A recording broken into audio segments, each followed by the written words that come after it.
আপনাদের সকলের প্রতি আমার সবিনয় নিবেদন থাকবে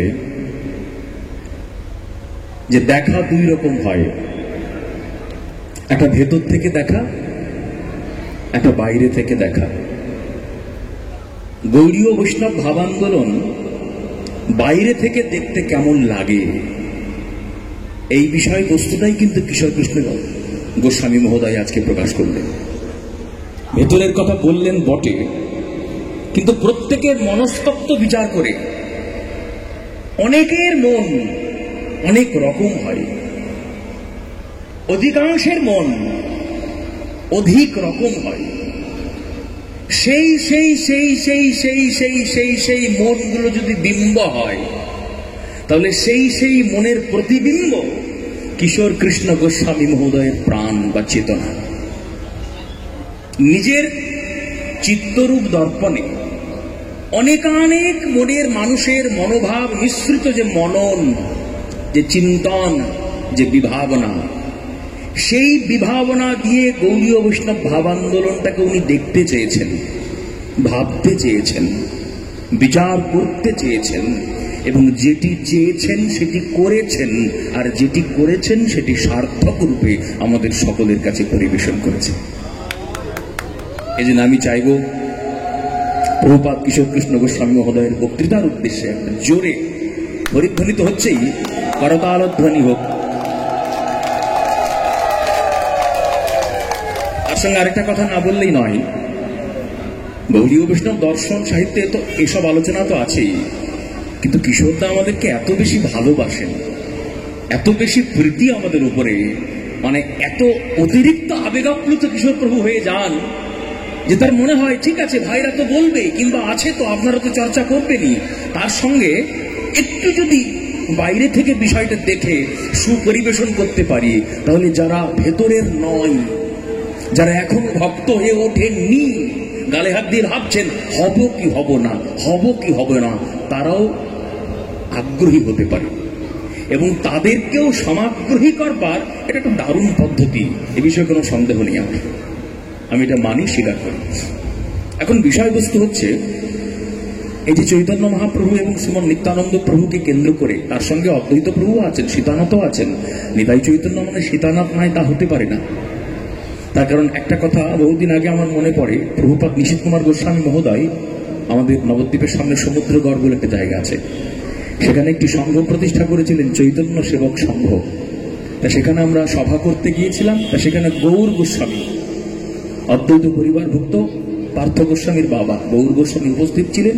তাকে আমরা যেহেতু সকলের থেকে বর্ষিয়ান, আমাদের সকলের থেকে বড় বয়সে সম্মানে, এই জন্য আমরা সভাপতি করেছিলাম। স্বাভাবিকভাবে সভাপতি শেষ ভাষণটা দেন, সকলেই নিতায়ের কথা বললেন, গৌরীর কথা বললেন। সেখানে আমার এক বন্ধু কৃষ্ণকমল ছিল, সে মোবাইলের কথা, সিমের কথা, সমস্ত কথা বলল। শেষে সভাপতির অভিভাষণে গৌর গোস্বামী বলেছিলেন, সেই কথাটা আমার প্রাসঙ্গিক রূপে তো মনে পড়ছে, যে শোনো, সকলেই তোমরা সব কথা বললে, মোবাইল ফোনের যে 16 নাম 32 অক্ষর 1632 এইসব ডায়াল ফাইল করতে হবে, এসব সব বললে টললে, তা মোবাইল ফোনের কথা এত হলো বাপু, সিমটা কোন কোম্পানির তা তো বলনি। ওইটা তো বলা বাকি আছে, ওইটা আমি বলবো, সিমের কথা শোনো। এই বলে তিনি সীতানাথের কথা আরম্ভ করলেন, অদ্বৈত প্রভুর কথা আরম্ভ করলেন। অতএব তার কথা টেনেই বলতে হয়, মোবাইলে যদি আমাদের নিতাই চৈতন্য তথা সমগ্র গৌড়ীয় বৈষ্ণব ভাব আন্দোলন হয়, এখানে এই খবর দাও, ওখান থেকে এই ইনফরমেশন নাও, ইনফরমেশন টেকনোলজির একটা বিরাট ব্যাপ্তি হয়, একটা বিরাট বলয় মণ্ডল হয়। সিমটা কিন্তু অদ্বৈত কোম্পানির, সীতানাথ কোম্পানির। তার কারণ তিনি কৃপা করে মহাপ্রভুকে এই কলিকালের প্রথম সন্ধি হাতে নবদ্বীপ মণ্ডল মাঝে আবির্ভূত করিয়েছেন। তিনি হচ্ছেন গৌর আনা ঠাকুর। নিতাই চৈতন্য মানেই সীতানাথ মাঝে বসে আছেন। সীতানাথের নাম উল্লেখ না হলেও তিনি আছেন, এইটি জেনে নিতে হবে, আপনি অভিমান করবেন না। এখন বিষয়বস্তু হচ্ছে, নিতাই চৈতন্য, সীতানাথ এবং অগণিত পার্শ্বদবর্গকে কেন্দ্র করে এই যে বিরাট প্রভাব সাহিত্যের প্রতি, সাহিত্যের নানান দিক আছে। যেমন প্রথমেই সাহিত্যকে উপলব্ধি করতে গেলে একটি বিশেষ পুস্তক, গ্রন্থ বা সাহিত্য পড়তে হয়, যার নাম ব্যাকরণ সাহিত্য। যে ব্যাকরণটাকে বলা হয় সমস্ত সাহিত্যের বা সমস্ত শাস্ত্রের আস্য, আ দন্তস্বয় জফলা, আস্য মানে মুখ। আমাদের দেহ আছে কিন্তু মুখ নাই, তাহলে কোন দিক থেকে খাবো? কোন দিক থেকে পুষ্টিকর খাদ্যদ্রব্য শরীরের মধ্যে প্রবিষ্ট হবে? কি করে শরীরটা পুষ্ট হবে আমাদের? তাহলে শরীরটিকে পুষ্টি দিতে গেলে প্রয়োজন খাবারের, কিন্তু মুখ থাকবে তবে তো খাবো, অন্য কোনো রন্ধ্রে তো খাবার প্রবেশ করানো যাবে না। মুখের প্রয়োজনীয়তা আছে। ঠিক সেই রকম অপরাপর শাস্ত্র জ্ঞানটিকে পুষ্ট করতে গেলে, সুপুষ্টি দিতে গেলে যে বিশেষ গ্রন্থটি পড়তে হয় তার নাম ব্যাকরণ শাস্ত্র। প্রভুপাদ নিশীথ গোস্বামী মহাশয়ের কাছে কিছুদিন পড়বার সৌভাগ্য পেয়েছিলাম, আমরা সবাই পেয়েছি। তিনি আমাকে স্নেহ করতেন পুত্রবৎ। তা তিনি ব্যাকরণ পড়াতে গিয়ে প্রথমে ব্যাকরণের পরিভাষা শিখিয়েছিলেন, ডেফিনেশন শিখিয়েছিলেন। ব্যাকরণ কাকে বলে? প্রদীপ বাবু, ও প্রদীপ বাবু, ও প্রদীপ বাবু, কথা বলবেন না। ব্যাক্রিয়ন্তে প্রকৃতি প্রত্যয় ভেদেন উৎপাদ্যন্তে সাধু শব্দ অনেন অস্মিন ইতিবাদ ব্যাকরণ। প্রত্যেকটা বর্ণের, প্রত্যেকটা শব্দের প্রকৃতি প্রত্যয় হয়। সেই প্রকৃতি প্রত্যয়গুলো নির্ণয় করার নাম ব্যুৎপত্তি। প্রতিটি শব্দের ব্যুৎপত্তিগত অর্থ নির্ণয় করে তার যে মর্মার্থ, এইটিকে উপলব্ধি করাই যে শাস্ত্র বা যে গ্রন্থ, তার নাম ব্যাকরণ শাস্ত্র। সর্বপ্রথমেই আমাদেরকে বিচার করতে হবে যে আমাদের গৌড়ীয় বৈষ্ণব সাহিত্যে কি কোনো ব্যাকরণ আছে? যে সাহিত্যে ব্যাকরণ নাই সেই সাহিত্য সুধী সমাজে গ্রহণীয় হয় না। প্রথমেই পণ্ডিতগণ বলেন, দাঁড়াও তোমাদের পড়া শুনবো, তোমাদের গৌড়ীয় বৈষ্ণব সাহিত্যে কোনো ব্যাকরণ ট্যাকরণ আছে কি? অবশ্যই আছে। উত্তর হবে, সেই ব্যাকরণের সূত্র রচনা করেছিলেন স্বয়ং চৈতন্য মহাপ্রভু নিজে। কখন বলুন তো? আমার দাদা লীলা বললেন, লীলা ছাড়া তো সাহিত্য হয় না। যে যে কথাগুলো বললেন সেগুলো সাহিত্যের অংশ, ফেলে দেওয়ার কথা নয়। বিষ্ণুপ্রিয়া দেবীর কথা গৌড়ীয় বৈষ্ণব সাহিত্যের আলোচনা নয়। নবদ্বীপের বুড়ো শিবতলা, সেখানে একজন গোস্বামী ছিলেন, তার নাম শ্রীমৎ হরিদাস গোস্বামী মহাশয়। তিনি রচনা করেছিলেন বিষ্ণুপ্রিয়া চরিত্র। পড়বার ক্ষমতা কারো নাই, পড়তে গেলেই বালিশ ভিজে যায়, পড়তে গেলেই বালিশ ভিজে যায়। মহাত্মা শিশির কুমার ঘোষের লেখা অমিয় নেওয়ার চরিত্র পড়বার ক্ষমতা আছে? মুখটা কেঁপে কেঁপে উঠে মহাপ্রভুর করুণার কথা শুনতে গেলে। বিষ্ণুপ্রিয়া দেবীর চরিত্রের কথা, লক্ষ্মীপ্রিয়া দেবীর চরিত্রের কথা। লক্ষ্মীপ্রিয়া দেবী গৌর বিরহরূপ সর্পাঘাতে পরলোক গমন করেছে। গৌর বিরহরূপ সর্পাঘাতে, গৌর আমার কাছে নাই, এটা উনি সহ্যই করতে পারেন। কতখানি তীব্র শোক হলে মৃত্যু দশায় এসে উপস্থিত হয়। আপনারা তো কীর্তনিয়া, রসপর্যায়ের আলোচক, আপনারা জানেন 10টা দশা আছে। লালসুদ বেগ জাগরিষ্যা তানবং জড়িমাত্রতু বয়গ্র্যং ব্যাধিরুন্মাদো মোহ মৃত্যুর দশাদশ। অন্তিম দশা, দশমী দশা, তার নাম মৃত্যু। লক্ষ্মীপ্রিয়া দেবী এই দশায় উপনীতা হয়েছিলেন বলেই তিনি গৌর বিরহরূপ সর্পাঘাতে মহাপ্রভুর নিত্যলোকে চলে গিয়েছেন। যে নিত্যলোক সম্বন্ধে রবি ঠাকুর লিখছেন, আনন্দলোকে মঙ্গলালোকে বিরাজ সত্য সুন্দর, সেইটাই ভগবানের নিত্যলোক। যে লোকে শোক নাই তাই অশোক, যে লোকে ভয় নাই তাই অভয়।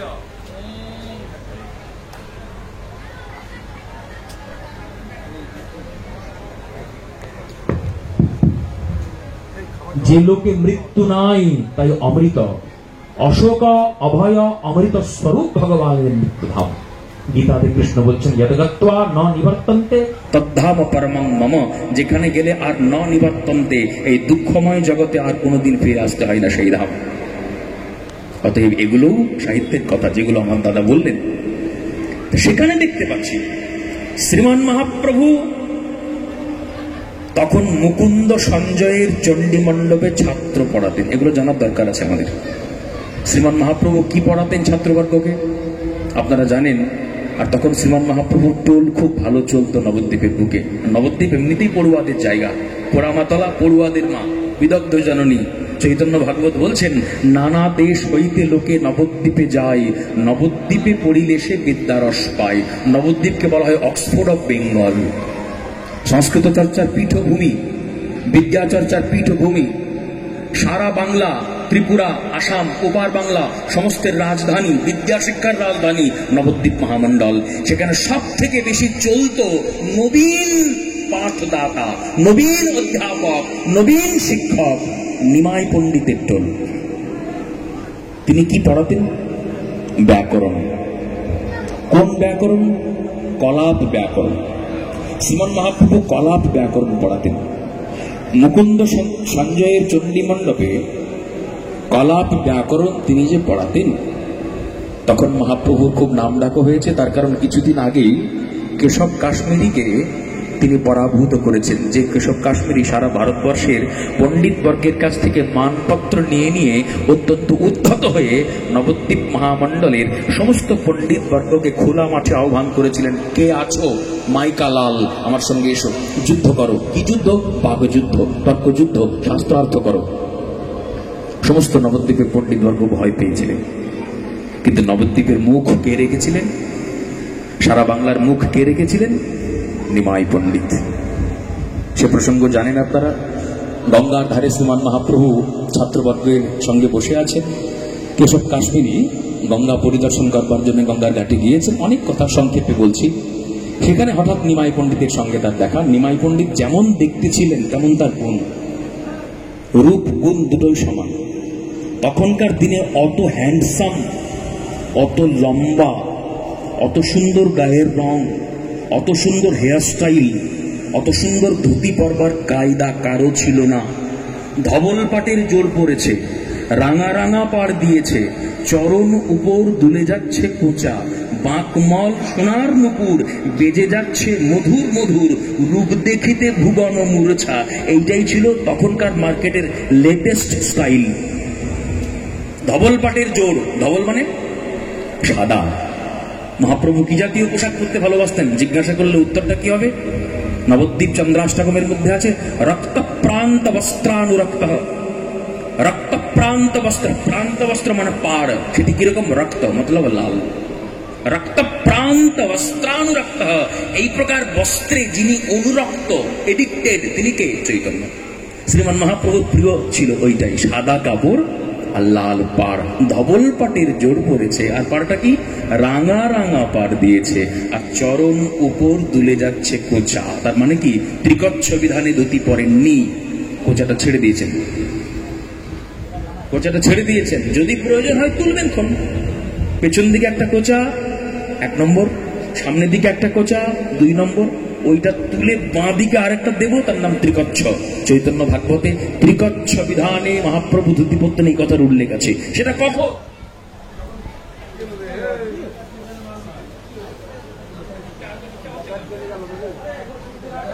কবিত্ব গুণ শ্রেষ্ঠ। তারপরে দোষ আবিষ্কার করলেন, এমন দোষ আবিষ্কার করলেন যে কেশব কাশ্মীরের মাথা ঘুরে গেল। কেশব কাশ্মীরের মস্তিষ্ক বিকৃত হওয়ার উপক্রম হয়ে গেল। তার পরের দিন প্রভাতকালে শ্রীমান মহাপ্রভুর দুয়ারে গিয়ে বসে আছেন। শ্রীমান মহাপ্রভু ঘর থেকে বাইরে বেরিয়ে এসে দেখছেন কেশব কাশ্মীরি। কি ব্যাপার, তুমি এত বড় সম্মাননীয়, এত বড় সুপণ্ডিত লোক এখানে বসে আছো? শ্রীমান মহাপ্রভুর সঙ্গে কেশব কাশ্মীরের কি কথা হলো আমরা জানি না। শ্রীমান মহাপ্রভু কেশব কাশ্মীরিকে কি বলেছিলেন আমরা জানি না, কিন্তু এটুকু দেখতে পেলাম যে কেশব কাশ্মীরি তার হাতি ঘোড়া ধন দৌলত নবদ্বীপের দরিদ্র ব্রাহ্মণ বর্গের মধ্যে বিতরিত করিয়ে দিলেন। আর শ্রীমান মহাপ্রভুর চরণকে সার করে নিজের বাড়ি গেলেন না, চিরকালের জন্য পথেই আশ্রয় করলেন, এবং সেই পথে বেরিয়ে গিয়ে চৈতন্য গৌরাঙ্গ করতে করতে নিজের বাকি জীবনটা কাটিয়ে দিলেন। শ্রীমান মহাপ্রভু তখনও কিন্তু গয়া যাননি। ভাবুন, তখনও কিন্তু বিষ্ণুপাদ পদ্ম দর্শন করে শ্রীমান মহাপ্রভুর মধ্যে ভাবান্তর আসেনি। ইতিহাস বলছে, চৈতন্য জীবনী বলছে, তখনও কিন্তু ঈশ্বরপুরীর কাছ থেকে দশাক্ষরীয় গোপাল মন্ত্রের দীক্ষা হয়নি। কিন্তু মহাপ্রভুর অনবদ্য সুদূর প্রসারী ক্রান্তিকারী প্রভাব দেখুন। এত বড় বিদ্বান, বর্ষিয়ান, অহংকারী, দাম্ভিক কেশব কাশ্মীরের চিত্তবৃত্তির পরিবর্তন ঘটিয়ে দিলেন। শ্রীমান মহাপ্রভু কি জাতীয় প্রভাবশালী ছিলেন একবার দয়া করে ভাবুন। ও তো গেল একটা দিক, একটা প্রসঙ্গ। তারপরে শ্রীমান মহাপ্রভু চিন্তা করলেন একটা ব্যবহারিক দিক। তার কারণ ব্যবহারটাকে তো আমরা ছাড়তে পারবো না কেউ। আমরা আধ্যাত্মিক পুরুষ হতে পারি, আধ্যাত্মিক জগতের লোক হতে পারি, তার মানে সকলের সঙ্গে দুর্ব্যবহার করবো, এটা হয় না। ব্যবহার আমাদেরকে ঠিক রাখতে হবে। মায়ের সঙ্গে যেমন ব্যবহার করা উচিত, বাবার সঙ্গে, বন্ধুবর্গের সঙ্গে, সখাবর্গের সঙ্গে সবসময় ভজন গাম্ভীর্য নিয়ে বসে থাকবো, তুমি কেউ নয় আমি সব, এসো মাটিতে বসো, এ হয় না। শ্রীমান মহাপ্রভু নিত্যানন্দ প্রভুর শিক্ষা এটা নয়, হতে পারে না। চরিতামৃত পড়ুন, শ্রীমান নিত্যানন্দ প্রভুর চরিত্র পড়ুন, দেখুন যে পতীত তার কাছে গিয়ে ছুটে গিয়েছেন নিতাই চাঁদ, তার কাছে বসেছেন আগে। নিতাই চাঁদ যদি তিনি, তার কাজটাই ছিল পতীত খোঁজা, তার কাজটাই ছিল পতীত খোঁজা। আর আমরা কি খুঁজি? ভালো লোক। ভালো লোকের কাছে বসবো, চল কেন? তার সঙ্গে ছবি তুলবো, আর ছবি তুলে যাতে উঠবো ফেসবুকে। আরে বাপরে, রাধাবিনোদ প্রভু এখন বিরাট ব্যাপার, এই এই লোকের সঙ্গে ওনার ছবি, বিরাট কাণ্ড। আমাদের টেন্ডেন্সি এইটা। আর যারা বিরাট মহান হয় তাদের টেন্ডেন্সি কি হয়? আমি দেখেছি একজন বিরাট ভালো মানুষকে, যিনি অত্যন্ত সুসাহিত্যিক আমাদের বাংলার বুকেই, তার নাম আমি করতে চাইছি না, তিনি চান না তার নাম হোক। একটা বিয়ে বাড়িতে গিয়েছি তার সঙ্গে ব্যবহার করতে, বিয়ে বাড়িতে তো আমরা কোনো কিছু জলগ্রহণ করি না। তিনি অত্যন্ত সুলেখক, নামটা বললে আপনারা বুঝতে পেরে যাবেন, খুব প্রখ্যাত। তিনি এখনো আছেন, বেঁচে আছেন। মহাভারত নিয়ে তিনি গবেষণা করেছেন বা করে চলেছেন। একটা বিয়ে বাড়িতে গিয়ে দেখছি, ও বাবা, তিনি মাইক ম্যানের সঙ্গে কথা বলছেন। যিনি গৃহকর্তা তার সঙ্গে নয়, মাইক ম্যানের সঙ্গে, লাইট ম্যানের সঙ্গে, যে রিক্সাওয়ালা তার সঙ্গে, জল দিচ্ছে তার সঙ্গে। কেন? নতুন সাহিত্য সৃষ্টি করবেন বলে। তাদের মনন জানার চেষ্টা করছেন, তাদের চিন্তন জানার চেষ্টা করছেন, তাদের ভাবনা জানার চেষ্টা করছেন, তাদের মুড অফ টকিং বোঝার চেষ্টা করছেন। ওই চরিত্রটা তিনি যদি সাহিত্যে লেখেন, তাহলে তাদের মতো যদি না হয় তাহলে তো ঠিকঠাক হলো না, ভুল হয়ে গেল। সাহিত্য স্রষ্টা যারা, তারা সকলের সঙ্গে মেশেন সকলের মনন জানার জন্য। তখন বুঝে গেলাম ইনি একজন সাধারণ সাহিত্যিক। তাতেই যদি এইরকম এনার মনন চিন্তন হয়ে থাকে সাধারণের সঙ্গে মেশার, তাহলে যারা বিরাট মহৎ আধ্যাত্মিক পুরুষ, হ্যাঁ, অবতার কল্প পুরুষ, ভগবত অবতার, ভগবানের প্রকাশ বিগ্রহ, কিংবা স্বয়ং ভগবান নিজেই কলিকালের প্রথম সন্ধ্যাতে আবির্ভূত হয়েছেন, তাদের মননটা কেমন ছিল? পতিদের সঙ্গে ঘেঁষা, পতিদের সঙ্গে মেশা। আমার বিবেক ভাই খুব বলেন, নিত্যানন্দ চরিত্র বর্ণন করতে গিয়ে 36 জাতকে এক করলেন আমার নিতাই চাঁদ। কোথায়? পানিহাটির বন্য মহোৎসবে। আর খেলেন কি? চিড়া। চিড়া মাখলেই কিন্তু অন্নের সামিল হয়, চিড়া মাখলেই সেটা অন্ন হয়ে গেল কিন্তু। আর চরিতামৃত ভালো করে পড়ুন। দণ্ড মহোৎসবের দিনে চরিতামৃতকার কৃষ্ণদাস কবিরাজ গোস্বামীপাদ বলছেন, সেদিন পানিহাটিতে ডাঙাতে আর কোনো জায়গা ছিল না যে মানুষ দাঁড়িয়ে দধি চিড়া খাবেন। তাহলে কি করলো? যারা পাচ্ছেন না দাঁড়াতে, গঙ্গাতে চলে গেল। এক বুক গঙ্গাতে, কেউ এক কোমর গঙ্গাতে গিয়ে দই চিড়া খাচ্ছেন দাঁড়িয়ে দাঁড়িয়ে। কেন? তিল ধারণের স্থান নাই, মানে প্রচুর লোক গায়ে গায়েও ঠেকছে। সেখানে ব্রাহ্মণও আছে, ক্ষত্রিয় আছে, বৈশ্য আছে, শূদ্র আছে, ধনী আছে, নির্ধন আছে। দেখুন কাকে বলে সাম্যবাদ। শ্রীমন নিত্যানন্দ প্রভু এই সাম্যবাদের হোতা, শ্রীমন নিত্যানন্দ প্রভু এই সাম্যবাদের প্রবর্তক। আর যার আতুর ঘর বাংলা, পানিহাটি। এই জন্যই এই সম্প্রদায়টার নাম শুধু বৈষ্ণব সমাজ, বৈষ্ণব সম্প্রদায় নয়, গৌড়ীয় বৈষ্ণব সম্প্রদায়। এই গৌড়ীয় শব্দটার উপর বিরাট জোর দিতে হবে, এটা অত্যন্ত প্রণিধানযোগ্য শব্দ। ব্রজে আছে 3 ঠাকুর, গোবিন্দ, গোপীনাথ, মদন মোহন। আর রূপ অনুগ আচার্য বজ্রচরণ কৃষ্ণদাস কবিরাজ গোস্বামী পাদ চরিতামৃত কলম চালাচ্ছেন। গোবিন্দ, গোপীনাথ, মদন মোহন 3 ঠাকুর, গৌড়িয়ার 3 ঠাকুর। গৌড়িয়াকে করিল আত্মসাৎ। এই দেখুন, গৌড়িয়ার ঠাকুর বললেন, সত্যিই তো তাই। মহাপ্রভু নিজে গৌড়িয়া। 6 গোস্বামীর গোপাল ভট্ট বাদ দিয়ে অপরাপর সব গোস্বামীগণ গৌড়িয়া। মহাপ্রভু তাদেরকেই আদেশ দিয়েছিলেন বৃন্দাবন আবিষ্কার করবার জন্য, গ্রন্থাদি সংরচনা করবার জন্য। অন্য প্রসঙ্গ, যেখানে ছিলাম, মহাপ্রভু গেলেন কোথায়? ব্যবহারিক দিক সামলাতে, মানে মোটা বাংলাতে, গোটা বাংলাতে রোজগার করতে পূর্ববঙ্গে। শ্রীমান মহাপ্রভু পূর্ববঙ্গে গিয়েছিলেন। পূর্ববঙ্গে গিয়ে কিন্তু তিনি প্রেমের প্রকাশ ঘটিয়েছিলেন। তপন মিশ্রকে সাধ্য সাধন তত্ত্ব নির্ণয় করে বুঝিয়ে দিয়েছিলেন। তপন মিশ্রকে তখনই বলে দিয়েছিলেন, তার কারণ শ্রীমান মহাপ্রভু পুরো লীলাটা ভবিষ্যতে কি করতে চলেছে সব দেখতে পাচ্ছেন। রূপরেখা আগেই কিন্তু তৈরি হয়ে গিয়েছে অলরেডি। অদ্বৈত প্রভুর সঙ্গে প্রাথমিক একটা আলাপ হয়ে গিয়েছে। শেষ সিদ্ধান্ত যিনি দেবেন তিনি তখনও আসেননি, তার নাম নিতাই। তার জন্য অপেক্ষা চলছে, সেই তত্ত্বটির জন্য অপেক্ষা চলছে এই নবদ্বীপের বুকে। কিন্তু মোটামুটি একটা রূপরেখা নির্ণয় এই এনার পূর্বপুরুষ অদ্বৈত প্রভুর সঙ্গে সীতানাথের সঙ্গে হয়ে গিয়েছে শ্রীমান মহাপ্রভুর। সেই হিসেবে, সেই বিচারে তপন মিশ্রগণই বলছেন, শোনো তপন মিশ্র, সাধ্য সাধন তোমাকে বললাম, তুমি কাশী চলে যাও। ভাবুন তো, 14 পুরুষের বাস বাংলাতে, নিজের বাংলা, সোনার বাংলা, যাকে নিয়ে এত গান, যাকে নিয়ে এত কবিতা, একজন কিশোর বয়স্ক ছেলের কথাতে দেশ ছেড়ে দেবে? কি প্রভাব চিন্তা করুন মহাপ্রভু। কেশব কাশ্মীরের মতো সুপণ্ডিতকে ধন ঐশ্বর্য আদি যার জন্য পাণ্ডিত্য অর্জন করেছিল, সে ভগবত প্রাপ্তির জন্য কেশব কাশ্মীরের পাণ্ডিত্য অর্জন ছিল না। সম্মান প্রাপ্তির জন্য ছিল, প্রতিষ্ঠা প্রাপ্তির জন্য ছিল, ধনৈশ্বর্য প্রাপ্তির জন্য ছিল। যে প্রাপ্তির আকাঙ্ক্ষা তার ছিল চিরকাল হৃদয়ে, সেই আকাঙ্ক্ষার জায়গাটাকে শ্রীমন মহাপ্রভু তছনছ করে সেখানে নিজ বিষয়ক ভক্তি সম্পত্তি ঢুকিয়ে দিলেন। কি প্রভাব ভাবুন মহাপ্রভু, কেন ভগবান তিনি নন? এইসব বিচারেতেই ভগবান। সার্বভৌম শ্রীমান মহাপ্রভু ভগবত্তাকে স্বীকার করেননি। প্রথমে তার ভগিনীপতি গোপীনাথ আচার্যকে জিজ্ঞাসা করেছিলেন, কেন তোমরা জগন্নাথের ছেলেকে ভগবান ভগবান বলে মাথা খারাপ করছো? এইটুকু ছেলে নিজের ইন্দ্রিয়কে সংযম করতে শিখুক, আগে সে ভালো সন্ন্যাসী হোক, বেদান্ত পড়ুক। গোপীনাথ মুচকি হেসে বলেছিলেন, শুনুন, আপনিও পণ্ডিত, বুঝতে পারবেন পরে, এখন বুঝতে পারছেন না। দুটি কারণে চৈতন্য ভগবান, বিজ্ঞমত আর ঈশ্বর লক্ষণ। ঈশ্বর লক্ষণ, মহাপুরুষের শাস্ত্রে যে লক্ষণ আছে তার প্রকাশ চৈতন্যের মধ্যে।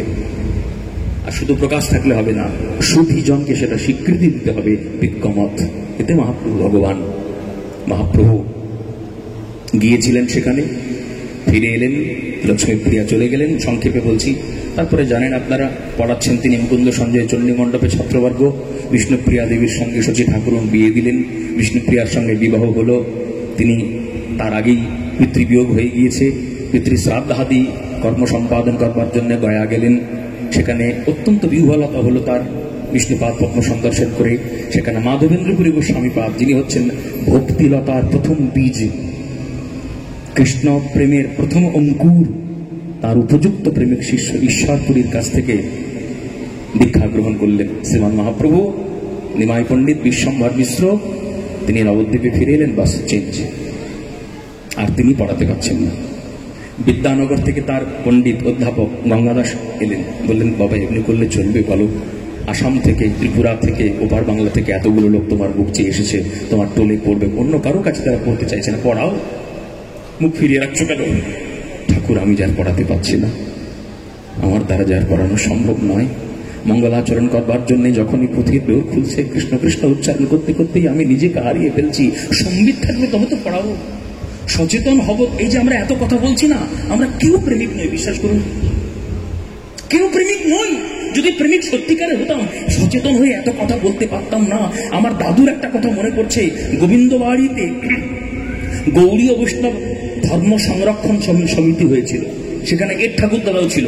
আজকে সেই ভেদ আমি খুলছি সবার কাছে। এর ঠাকুরদাদের নাম হরিদাস চক্রবর্তী, যিনি একটা দারুণ গ্রন্থ লিখেছিলেন, অসমর্থ শ্রীকৃষ্ণ চৈতন্য। আমার ঠাকুরদাদা প্রভুর সঙ্গে প্রীতি ছিল।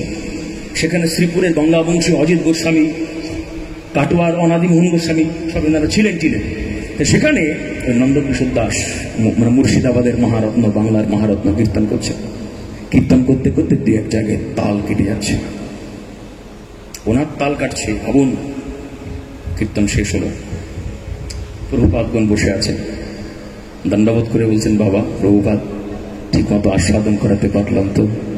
তখন সজল নয়নে সমস্ত প্রভুপাদগণ বলছেন, বাবা, কীর্তন গাইতে গাইতে কীর্তন আস্বাদনের চরম শিখরে উন্নীত হয়ে সেই প্রেম রসসুধা আস্বাদন করতে করতে সচেতনতা পরিত্যাগ করে অচেতন হয়ে যদি তাল কেটে যায় কীর্তনিয়ার, তাহলে তিনি সার্থক কীর্তনিয়া।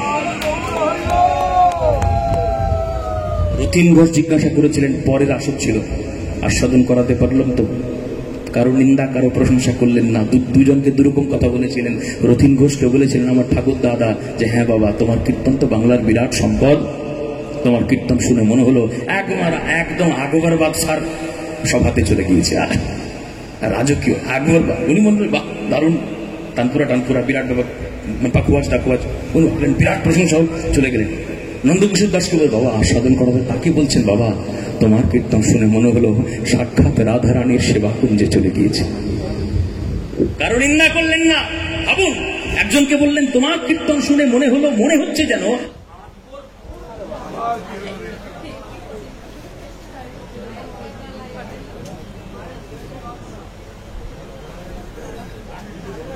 দুই বাঘা কীর্তনিয়াকে, দুই বিশেষ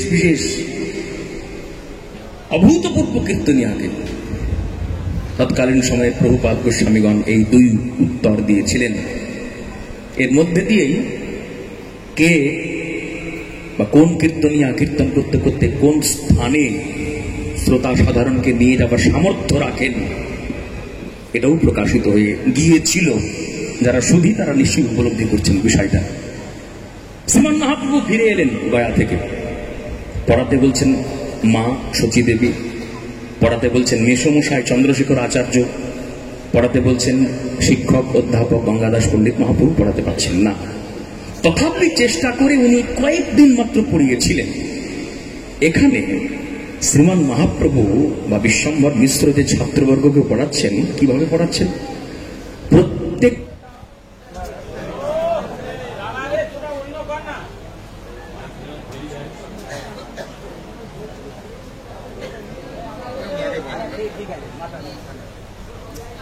মাথা গরম নয় তো হবে কেন?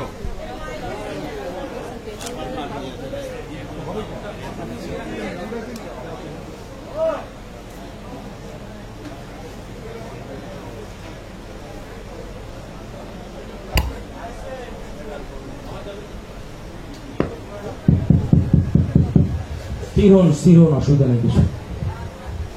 বৃন্দাবন বিহারী লাল কি, শ্রীমান মহাপ্রভু কি জয় জয় শ্রী রাধে শ্যাম। শ্রীমান মহাপ্রভু ছাত্র পড়াচ্ছেন, কলাপ ব্যাকরণ একটা করে সূত্র তিনি বলছেন, আর সমস্ত সূত্রে কৃষ্ণ নামকে ব্যাখ্যা করছেন।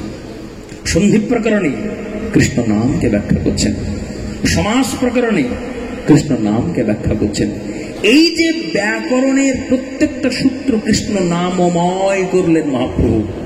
পরবর্তীকালে শ্রীজীব গোস্বামী পাদ মহাপ্রভু কৃত বা মহাপ্রভু প্রবর্তিত এই সূত্রটিকে ধরেই একটি ব্যাকরণ গ্রন্থ রচনা করলেন, যে ব্যাকরণ গ্রন্থের নাম শ্রী শ্রী হরিনামামৃত ব্যাকরণ, যেটি কিছুদিন আমরা পড়বার সৌভাগ্য পেয়েছি জামনগরের শ্রী গিরিধারী লাল গোস্বামী মহাশয়ের কাছ থেকে।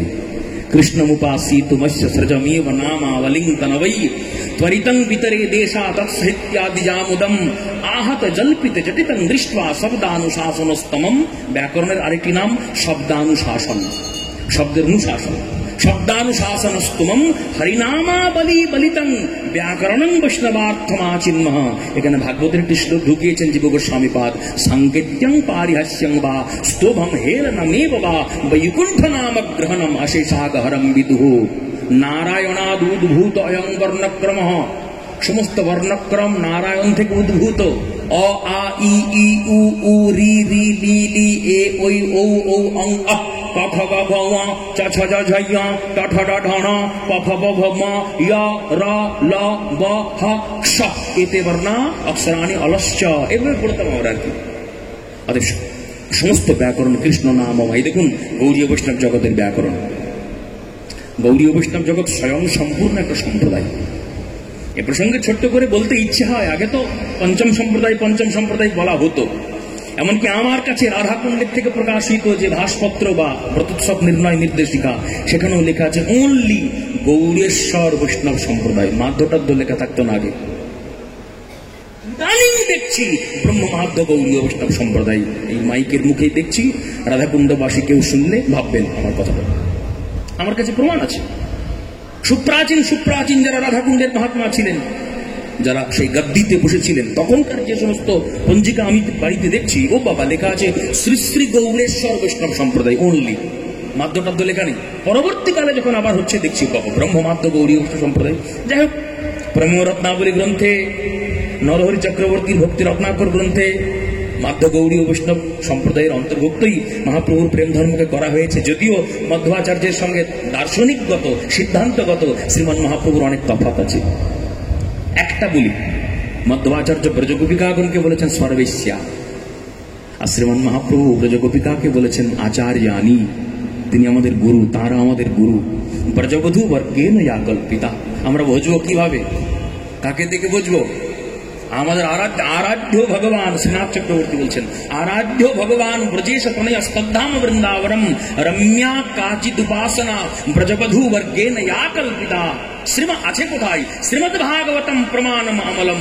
কি পাওয়া যায়? প্রেমাপমর্থ মহান। ইদানিং কালে কে জানালো? শ্রী চৈতন্য মহাপ্রভুর মতমিদম তত্রাদরো না পরহ। এ হচ্ছে ধারা পরম্পরা। আমাদের সমস্ত ভজনা পদ্ধতির একটা শ্লোকের মধ্যেই বর্ণন করা হয়ে গিয়েছে। অতএব ব্যাকরণ আমাদের সম্প্রদায়ের মধ্যে আছে। সাহিত্যের নানান যে দিক, সাহিত্যের একটি বিশেষ দিক হচ্ছে রসপর্যায়ের সাহিত্য আলোচনা, যেখানে আমাদের যে ইমোশনস আছে, ভাবগুলো আছে, সেই ভাব প্রবাহ যখন ব্যবহারিক জগতে নিপতিত হয় তখন সেটা বন্ধনের কারণ হয়, আর এই ভাব প্রবাহই যখন পরব্রহ্মে নিপতিত হয় তখন বিমুক্তির কারণ হয়। রূপ গোস্বামী পাদ আমাদের ভাব প্রবাহগুলোকে বলেছেন রস, এবং সেই রস যখন পরব্রহ্মে ভগবানে, যিনি নিজে রসস্বরূপ, রসো বৈশ রসং ঝেবায়ম লব্ধানন্দি ভবতি, সেই রসঘন বিগ্রহ অখিল রসামৃত মূর্তি রসিকেন্দ্র মৌলি রসব্রহ্ম রসরাজ রসশেখর ভগবান কৃষ্ণ নিপতিত হচ্ছে, পরব্রহ্ম নিপতিত হচ্ছে, তখন তার নাম হচ্ছে ভক্তি। এই জন্য এর নাম হয়ে গেল ভক্তি রস। আমার বাপের সঙ্গে আমার যে সম্বন্ধ, তার নাম বাৎসল্য, ওটা কি ভক্তিরস বলা যাবে না, ওটা জড় রস। আমার মায়ের সঙ্গে আমার যে সম্বন্ধ বাৎসল্য, ওটাকে ভক্তিরস বলা যাবে না, জড় রস। আমার ফ্রেন্ড সার্কেলে আমার যে সম্বন্ধ সখ্যরস, ওটাকে ভক্তিরস বলা যাবে না, তার কারণ বন্ধনের কারণ জড়জাগতিক রস। কিন্তু একই রসার সাধন যদি ভগবানের প্রতি আমার হয়ে থাকে, চেঞ্জ হয়ে গেল ভক্তিরস।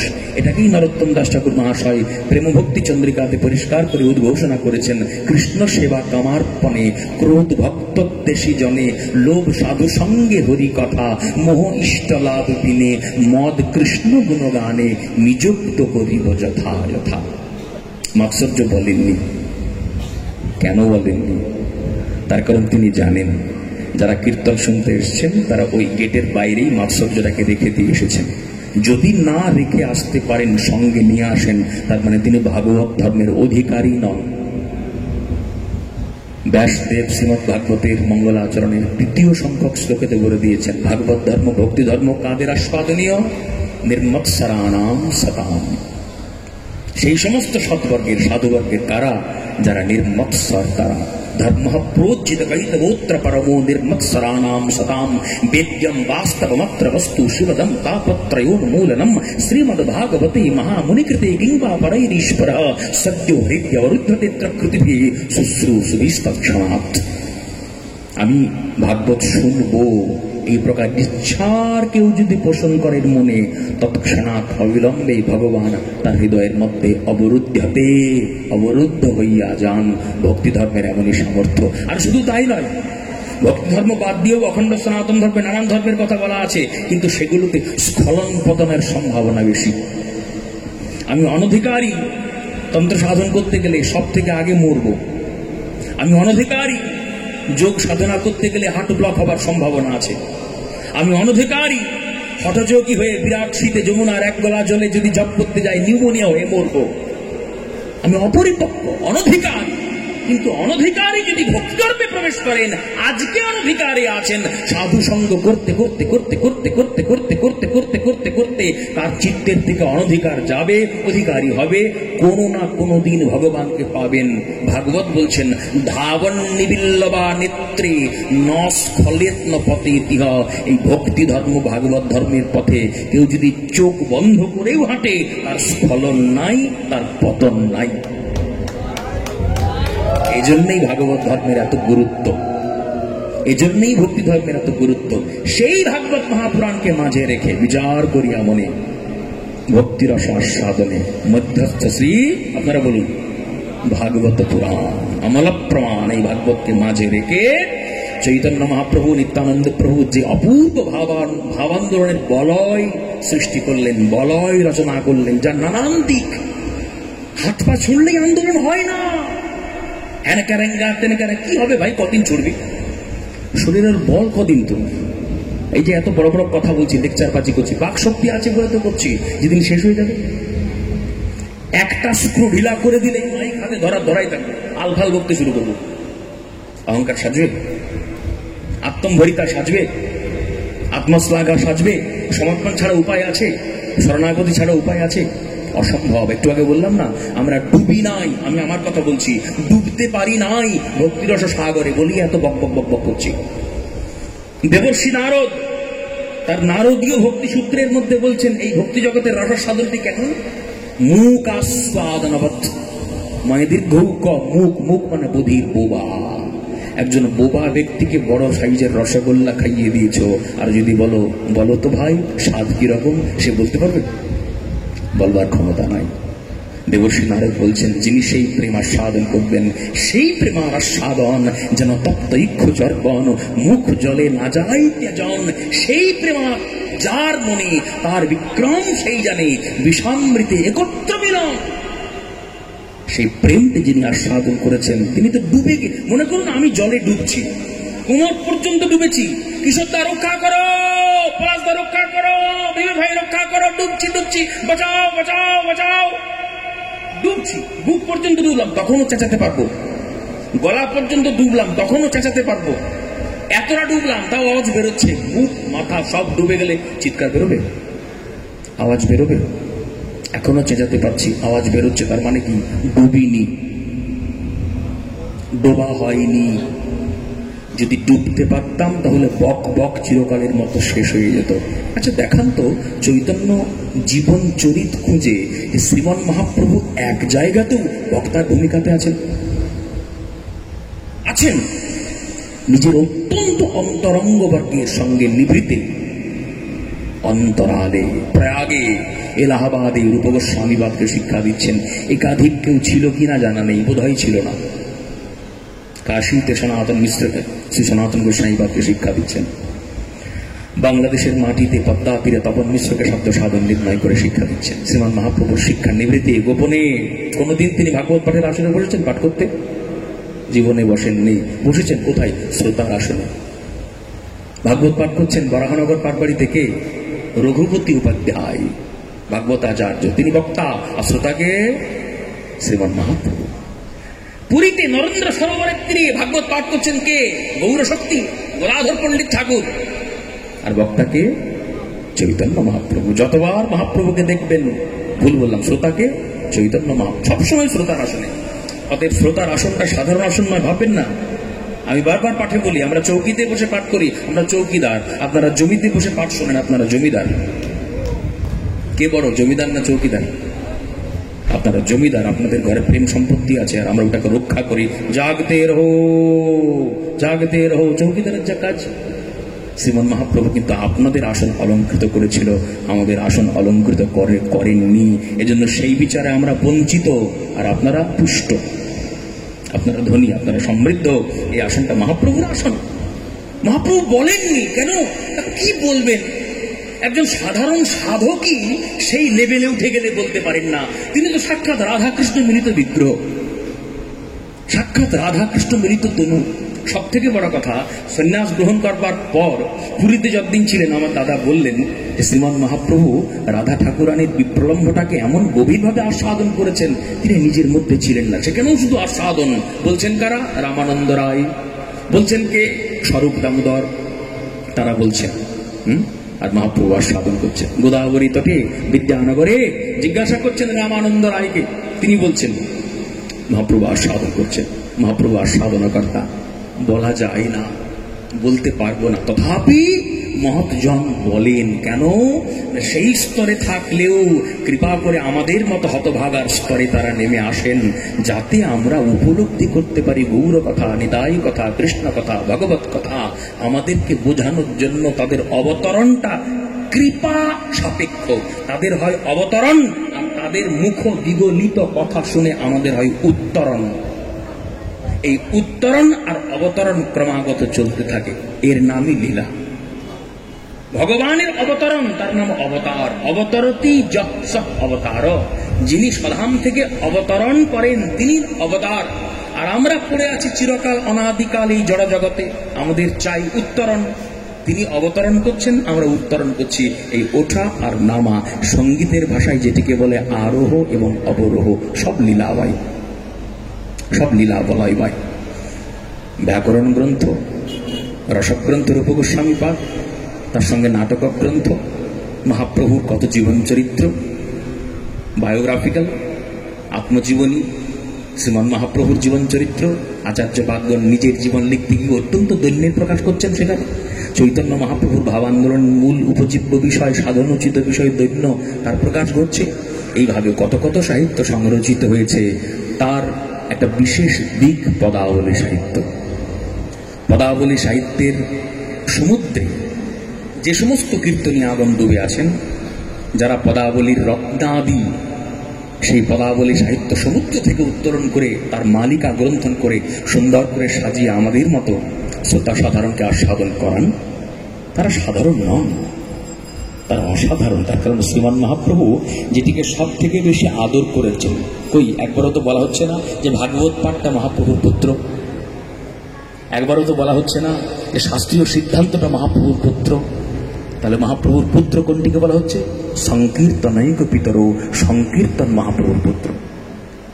তাহলে কিশোর প্রভুর ছেলেকে আমি বড় ভালোবাসি, বলুন তো কিশোর প্রভুর আমাকে ভালো লাগবে না? তা হয় কখনো? অবশ্যই ভালো লাগবে। তার কারণ তিনি ভাববেন যে আমার ছেলেকে রাধাবিনোদ এত ভালোবাসে, আহা সে আমার বড় আপনা, আমার ছেলে ভালো চাই। তা শ্রীমান মহাপ্রভু বাপ, তার ছেলে এই কীর্তন, তার ছেলেকে যদি আপনারা এত ভালোবাসেন, এত লালন করেন, এত আদর করেন, এত সহাগ করেন, বাপ চৈতন্যের আনন্দ হবে না? তা এর থেকে চৈতন্যের প্রীতি সম্পাদনের চেষ্টা, সঞ্চেষ্টা, প্রবণতা আর কি হতে পারে?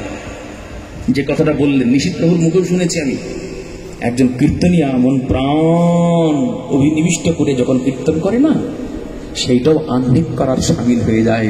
তার কারণ তিনি হয়তো রূপ গাইছেন, গৌর রূপে প্রথমে গৌরচন্দ্র গাইতে গিয়ে সেখান থেকে কৃষ্ণ রূপ গাইছেন, কৃষ্ণ রূপের কথা, সেই বংশী গানামৃত ধাম ইত্যাদির কথা, জলদ সুন্দর কাঁতি মধুর মধুর ভাতি বৈদগদি অবধি সুবেশ পীত বসন ধর আভরণ মণিবর ময়ূর চন্দ্রিকা করু কেশ মৃগমদ চন্দন কুমকুম বিলেপন মোহন মূর্তি ত্রিভঙ্গ নবীন কুসুমাবলী শ্রী অঙ্গে শোভয়ে ভালি মধুরবে ফিরে ভক্তবৃঙ্গ। কিংবা কৃষ্ণের মধুর রূপ শুনো সনাতন, যে রূপের এক কণ ডুবায় সর্ব ত্রিভুবন, সর্বপ্রাণী করে আকর্ষণ ইত্যাদি নানান কথা। অপূর্ব রূপের সেই সমুদ্রে ডুবে গিয়ে আত্মহারা হয়ে আমার যে দেহ আছে এই বোধটাই অনেক সময় কীর্তনিয়া হারিয়ে ফেলে, মনে থাকে না আমি কোথায় কীর্তন করছি। সচেতন হলে গাইতে পারবেন না, তো সেই লেভেলে যেটা সেবারা বুঝতে পারবে, কিন্তু কেউ ঘাসে মুখ দিয়ে চলে না। কথা বুঝতে পারছেন আমার?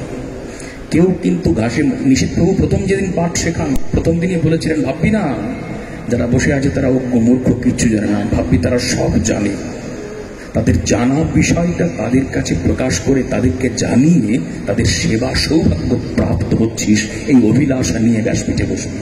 যদি ভাবিস যে তারা কিছু জানে না, আমি বাহাদুরি করছি গোসাই সন্তান বলে তাদেরকে নতুন করে জানাবো, জানবি সেই মুহূর্তের থেকেই তোর পতন শুরু হয়ে গেল, শেষ হয়ে গেলি তুই।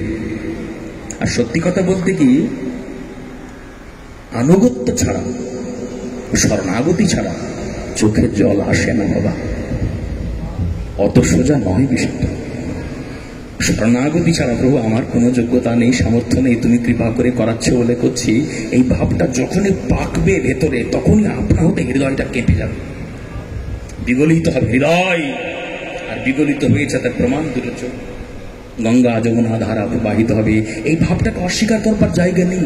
অনেক পাঠক বলে থাকেন পাঠ মানে তো যুক্তির বিচার, যুক্তির আলোচনা, সেখানে কান্না কেন? অনেকে বলে থাকেন সেখানে সঙ্গীতই বা কেন? সঙ্গীত হলে কি দার্শনিক পর্যালোচনা হয়? আমি বলবো, আর রামানন্দ রায়ের সঙ্গে শ্রীমান মহাপ্রভুর যে বিচার গোদাবরী তটে, সেটা কি অদার্শনিক আলোচনা ছিল? কৃপা করে বলুন পাঠক মহাশয়। কখনোই না, বরঞ্চ দার্শনিক জগতের সর্বশ্রেষ্ঠ আলোচনা, প্রেম বিলাস বিভক্তা আলোচনা, প্রেম স্নেহ মান প্রণয় রাগ অনুরাগ ভাব মহাভাব রূঢ় অধীরূঢ় মদন মাদন, একদম প্রেমের পরাকাষ্ঠা দশা। উজ্জ্বল নীলবনি বলছেন সর্বভাবোদ্গমোল্লাসী, তোমাদের কথা, সর্বভাবোদ্গমোল্লাসী মাদনোয়ম পরাৎপরঃ রাজতে হ্লাদিনী সারো রাধায়াম এব যক্ষদা। উজ্জ্বল নীলমণি বললেন ব্রজমণ্ডলের মধ্যে দুই নায়িকা শ্রেষ্ঠা, চন্দ্রাবলী এবং রাধা। তারপরে আবার রসপর্যায়ের যখন বিশুদ্ধতার প্রসঙ্গ এলো, যে কার রসটা বিশুদ্ধ, তদীয়তাময়ী মদীয়তাময়ী, ঘৃত স্নেহ মধু স্নেহ, এই প্রসঙ্গ যখন চলে এলো তখন তারতম্য বিচারে রূপ গোস্বামী সিদ্ধান্ত করলেন না, তয়োরপ্যুভয়োর মধ্যে রাধিকা সর্বথাধিকা। এই চন্দ্রাবলী এবং রাধার উভয়ের মধ্যে রাধিকা সর্বথাধিকা, রাধারানী সর্বথা অধিকা, সর্বথা অধিকা তিনি। অতএব এই প্রসঙ্গটা কি দার্শনিক আলোচনা নয়? সেখানে দেখুন সঙ্গীতের প্রসঙ্গ আছে। কোথায় আছে? রামানন্দ রায় অন্তিম পর্যায়ে শ্রীমান মহাপ্রভুর সঙ্গে আলোচনা করতে করতে করতে করতে শেষে নিজকৃত গীত গাইলেন। কহিলে হিরাগ নয়ন ভঙ্গে ভেলো, অনুদিন বাঢ়ল অবধি না গেলো, নাথো রমন নাম রমণী, দুহু মনে মনোভব পেশল জানি, না খোঁজলু দূতি না খোঁজলু আন, দুহুকেরই মিলনে মধ্যত পঞ্চবান সুরে গিয়েছিলেন। তার কারণ চৈতন্য চরিতামৃত খুলে দেখবেন এই গানটা লেখা আছে, তার উপরে কোন রাগে গিয়েছিলেন রামানন্দ রায় তারও উল্লেখ করা আছে। অতএব দর্শন আলোচনা করতে গেলে গান চলবে না, এটা কোথায় লেখা আছে? দার্শনিক আলোচনা চলতে চলতে চোখের জল আসবে না? আরে চোখের জল পর্যন্ত যাওয়ার জন্যই তো দর্শন, চোখের জল পর্যন্ত যাওয়ার জন্যই তো এত দার্শনিক প্রসঙ্গের আলোচনা। কেন? যিনি স্বভাব সিদ্ধ প্রেম নিয়ে বসে আছেন তার জন্য দার্শনিক আলোচনা নয়। আপনারা একটা জায়গাতেও প্রমাণ দেখাতে পারবেন না যে শ্রীমন নিত্যানন্দ প্রভু কোনদিন কোন শাস্ত্রবাণীকে কোট করেছিলেন। দেখেন তো, দেখাতে পারবেন? মহাপ্রভু করেছেন, পণ্ডিত ছিলেন মহাপ্রভু। আর শ্রীমন নিত্যানন্দ প্রভুর একটাই পরিচয়, তিনি মহাপ্রেমিক ছিলেন। এতদূর পর্যন্ত যাওয়ার জন্যই পাণ্ডিত্য, এইটুকু মাথায় রাখবেন। আর ভক্তি কাকে বলে? শাস্ত্র বিচারে বলছেন যে কৃষ্ণের অনন্ত শক্তি, তার মধ্যে তিনটি শক্তি প্রধান: পরা, অপরা, তটস্থা। পরা সর্বশক্তি, সচ্চিৎ আনন্দ, সন্ধিনী, সম্বিত, লাদিনী। অন্যগুলো ছেড়ে দিন, অনেক আলোচনার সময় সাপেক্ষ হয়ে যাবে। এই তিন যে শক্তি সচ্চিৎ আনন্দ, তার মধ্যে চিৎ শক্তি মানে জ্ঞান, এই চিৎ শক্তির বৃত্তিকে বলা হয় ভক্তি। চিৎ শক্তির বৃত্তি মানে জ্ঞান, বৃত্তি মানে পরিপক্কতম অবস্থা। বিকার, বিকার মানে ওই দুধ ছিঁড়ে গেল, টক হয়ে গেল, এই বিকার নয়। শাস্ত্রে বিকার শব্দের অর্থ ঘনীভূত রূপ, সান্দ্রানন্দা দশা, সুপরিপক্কাতি পরিপক্কাতি পরিপক্কাতি। এই অনন্ত জীবন বললেও শেষ হবে না, নিশ্চিত প্রভুর কাছ থেকে শোনা। সুপরিপক্কাতি পরিপক্কাতি, অতি মানে চেয়েও, সুপরিপক্কাতি পরিপক্কাতি পরিপক্কাতি পরিপক্কাতি পরিপক্কাতি, তমুত তমুত তমুত তমুত তমুত তমুত তমুত তম, ইনফিনিটি, অনন্ত। বলবার ক্ষমতা নাই, যাওয়ার ক্ষমতা নাই সেখানে। এই জন্যই রামানন্দ রায়ের সঙ্গে শ্রীমান মহাপ্রভুর যখন বিচার চলছে তখন সে অনেক কথা। সর্বপ্রথম রামানন্দ রায় শুরু করলেন সধর্ম আচরণে বিষ্ণু ভক্তি হয়, শ্লোক বললেন বিষ্ণু পুরাণে, সধর্ম আচরণে। এই করতে করতে কৃষ্ণে কর্মার্পণ, জ্ঞান মিশ্রা ভক্তি, জ্ঞান শূন্যা ভক্তি, শুদ্ধা ভক্তিতে এলেন। দাস্যসখ্য বাৎসল্য মধুর বলতে বলতে ব্রজাঙ্গনা বর্গের প্রেম, ব্রজাঙ্গনা বর্গের প্রেমের পরেও কি আছে? রাধা প্রেম। বাস মহাপ্রভু আবার জিজ্ঞাসা করে দিলেন, বলো অপূর্ব অমৃত নদী বহে শ্রীমুখে তোমার, যাহা শুনে তৃষ্ণামোর বর্ধিত ক্রমশ কহ রামরাই, যদি আগে কিছু রহে আর। রামরাই বলছেন, কি মান কেলেঙ্কারি কাণ্ড বলতে। নিখিল শাস্ত্র ঘেঁটেছি, রাধাপ্রেম সর্বসাধ্য সাপ, তার উপরে আর কোনো কথা আছে নাকি? রাধাপ্রেমের উপরেও কথা, এ তো জীবনে শুনি নাই। আর রামানন্দ রায় বলছেন, প্রভু ইহা বই বুদ্ধি গ্রাহ্য নহে গো আমার, বুদ্ধি আর ঢুকছে না। শ্রীমান মহাপ্রভু কি বললেন খেয়াল করুন, বুদ্ধির অগম্য স্থানে করো দর্শন। বুদ্ধির অগম্য মানে বুদ্ধি যেখানে গমন করতে পারে না, তার মানে দার্শনিক বিচারের কাজ শেষ হয়ে গিয়েছে। বুদ্ধি ছাড়া বিচার হয়? বুদ্ধির কাজ শেষ, বুদ্ধি ফেলে দাও গেটে, তারপরে আমার সঙ্গে গল্প করতে এসো। হিসাব করুন দয়া করে। বুদ্ধির এসব নিষিদ্ধ প্রভুর কাছ থেকে শোনা, এই ভাষাগুলো নিষিদ্ধ প্রভুর, অপূর্ব অমৃত নদী, এগুলো মহাপ্রভুর সব আলোচনা, সব নিষিদ্ধ প্রভুর কাছ থেকে শোনা। রামরায় বুদ্ধির অগম্য স্থানে করো দর্শন, যেখানে বুদ্ধি প্রবেশ করতে পারছে না সেখানে যাও, বাস। তারপর থেকে শ্রীমান মহাপ্রভুর স্বরূপ সন্দর্শন, শ্রীমান মহাপ্রভুর স্বরূপ সন্দর্শন করে রসের যে পূর্ণ পরিণতি, রসরাজ মহাভাব দুই এক রূপ, মহারাস বিরাসের পরিণতি, আমাদের রামদাস বাবাজি মহারাজের ভাষাতে রায়কন এক আকৃতি, সেই চৈতন্য মহাপ্রভুর স্বরূপ সন্দর্শন, তার প্রকাশ নিজকৃত গীতের মধ্যে দিয়ে। অতএব যুক্তিপূর্ণ আর কি করে সম্ভব? অচিন্ত্য খলু যে ভাবা নতাংস্তর্কেন যোজয়েত, যেটি অচিন্ত্য, চিন্তার অতীত, সেটি তর্ক দিয়ে যুক্তি দিয়ে কি করে প্রতিষ্ঠা করবো আমি? সম্ভব না। অচিন্ত্য, চিন্তার অতীত, অসম্ভব বিষয়। সে শরণাগতি ছাড়া উপায় নেই, কৃপা ছাড়া উপায় নেই, আনুগত্য ছাড়া উপায় নেই। কঠোপনিষদে নচিকেতা ধর্মরাজনকে জিজ্ঞাসা করেছিলেন, সেই পরব্রহ্ম অনাদি অনন্ত চিৎ বিভূ সত্তাকে পাওয়ার একদম প্রকৃষ্ট উপায়টি। সিলেক্টিভ, নির্দিষ্ট উপায়টি একটাই বলবেন, বেশি না, আমার মাথা বেশি ধরতে পারবেন, একটা। ঠিক আছে, বলছি। ধর্মরাজ্যম, ধর্মের তত্ত্ববেত্তা, দ্বাদশ মহাভাগবতের পরম ভাগবত ধর্মরাজ, তিনি বলেছেন, শোনো, নায়মাত্মা প্রবচনেন লভ্য ন মেধয়া ন বহুনা শ্রুতেনা यमे वै सद्नुते तेन लभ्य तस्यैष आत्मा विवृणुते तनु स्वाम। তিনি যদি বিড়ুতে কৃপা করে কাউকে বরণ করেন, এই দেখুন কৃপা শব্দের নিষ্পত্তি হচ্ছে কিন্তু এই শ্লোকের বিচারে। আদি শঙ্করাচার্য নিজের ভাষ্যে এই শ্লোকটিকে বর্ণন করেছেন। যে শঙ্করাচার্য অনেক সময় বিগ্রহকে নস্যাৎ করেছেন, যে শঙ্করাচার্য এই জগৎকে মিথ্যা বলে উদ্ঘোষণা করেছেন, সেই শঙ্করাচার্যই এই তার ভাষ্যে এই শ্লোকের ব্যাখ্যা প্রসঙ্গে কৃপাকে স্বীকৃতি দিয়েছেন। সাধারণ বিষয় নয় এটা। আর সেই কৃপার পূর্ণ প্রকাশ চৈতন্য লীলাতে, এবং চৈতন্য মহাপ্রভুর থেকেও কৃপার আরো বেশি প্রকাশ নিত্যানন্দ লীলাতে।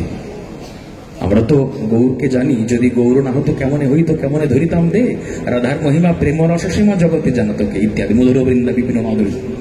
কিন্তু নিত্যানন্দ প্রভু সম্বন্ধে শাস্ত্র যে বলছেন, বিশেষ করে আমাদের গোস্বামী শাস্ত্র, পদাবলী শাস্ত্র কি বলছেন, যদি নিতাই না হতো কেমনে হইত এ ঘোর কলিতে গতি, ওকে গৌর সন্ধান দিয়া মহাদান, লোভিত জীবের মতি, গৌর নামাক্ষরে কত সুধা ঝরে, কিবা তার আস্বাদন, যদি নিতাই সেধে না পিয়াত কোন কলি হতো, জুড়াত তাপিত প্রাণ, উদিত নিতাই ত্রিভুবনে তাই, আমিয়া প্রেমের বান, তাহে অপরাধী পতিত বংশ, অমিয়া করিল স্নান, বদনে নিতাই গুণ গাও ভাই, দয়ালের শিরোমণি, এতিন ভুবনে এমন দয়াল কভু দেখি নাহি শুনি। এই আমার নিতাই, এই আমার নিত্যানন্দ গণ, এই আমার মহাপ্রভু, এই আমার অগণিত গৌরগণ সমেত সীতানাথ, তাদেরকে মাঝে রেখে সাহিত্য, তাদেরকে মাঝে রেখে সংস্কৃতি, তাদেরকে মাঝে রেখে দর্শন, তাদেরকে মাঝে রেখে জনজীবনে আমূল পরিবর্তন, এসব বিষয় অনন্তকাল ধরে আলোচনা করলেও শেষ হবে না। যতটুকু সম্ভব বিরাট পিচ, শেষ পর্যন্ত যেতে পারলাম না, ঠিক আছে, কিছুটাও তো যাব, কিছুটাও তো যাব, তাও তো পর্যালোচনা হবে, আমি চর্চা করব, আমার আত্মসংশোধন হবে, যিনি শ্রবণ করবেন তারও চিত্তশুদ্ধি করবে, ফেলে দেবার বিষয় তো একটাও না। অতএব এর মধ্যে দিয়ে কৃষ্ণ নাম প্রকাশিত হচ্ছে, গৌর নাম প্রকাশিত হচ্ছে, সিদ্ধান্ত প্রকাশিত হচ্ছে, অনেকের অনেক বিষয় জানা হচ্ছে, এটা খুব একটা দারুণ বিষয়। আমি এই জন্য প্রখ্যাত কীর্তনী আসিফ পলাশ সরকার মহাশয়কে পুনঃ অভিনন্দন জ্ঞাপন করতে চাইছি। অনেক বেশি বলে ফেললাম, তার কারণ আমার বলার আগে পলাশদা বলল যে সঞ্চালনা বিনোদদা করেছে, কিন্তু এখনো বক্তৃতা দেয়নি, সুযোগ পেয়ে গেলাম। আর এমনিতেই ভাগবত সপ্তাহ করার লোক তো বলতে বলার একটা প্রবণতা ভিতরে থাকে, ভাগবত সপ্তাহ করার লোক, তাই আমি আর বেশি না বলে আমার ভাই, খুব কাছের ভাই, হ্যাঁ যদি উদ্ঘোষণা করে দিয়ে, আচ্ছা দাদা আমাকে দিয়ে করা হতো, বলছে আমি বল এই পরের বছর তুই আয়, আমি ছেড়ে দেবো, ঠিক আছে, আমি বছর করে তার নেক্সট বার তুই আগে দাদা, তারপরে ভাই, এই ঘোষণা করে দিল কিন্তু দাদা একদম ঠিক আছে। যদি মহাপ্রভু চান অবশ্যই হবে, শ্রীমদ্ ভাগবত ভগবানের করুণা ছাড়া তো সম্ভব হবে না। হ্যাঁ, অতএব আসুন আমরা নবদ্বীপের বউবাজার রোডের